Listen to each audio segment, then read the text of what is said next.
name is Omar Alcock. I'm the Acting Principal Director for the Climate Change Division.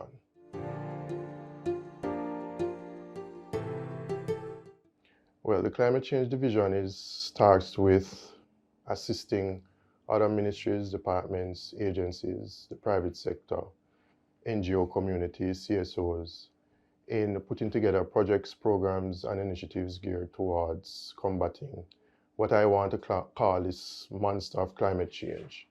We assist as best as is possible in trying to access financing for persons who want to engage in projects and programs, climate change related. We are also engaged as it relates to research. We try to find or do assessments as it relates to what is happening as it relates to climate change, both locally, regionally, and internationally, and disseminate the information and those studies as best as is possible. We try as well, in working with other institutions and entities, to mainstream climate change into various plans and strategies and policies of government and within other areas of interest. So as we would be aware, climate change impacts every aspect of our lives.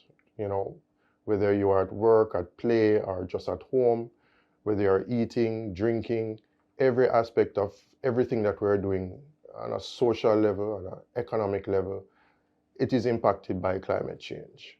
And so what we want to do is to impact, whether it's the transport sector, tourism, agriculture, and other areas of our socio-economy, to ensure that they are involved in this fight for climate change, that they understand why it is we're doing the things that we're doing, how it impacts them, and how they are better able to assist in terms of the tackling climate change itself. So for instance, you know, projects that involve the installation of rainwater harvesting systems for our residences ensures that during periods of drought, and Jamaica would be very familiar in recent times, there is water supply or resources available for persons to use. We also are very much engaged in the agricultural sector, trying to assist where it's possible, as you know, our food security is also an important element for us. All right, so we have very recently promulgated our revised climate change policy, which brings closer relevance to what is happening currently.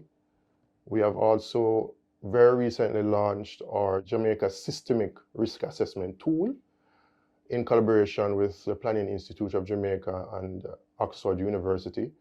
And that tool is hoped to assist where persons are intending to do infrastructural development works.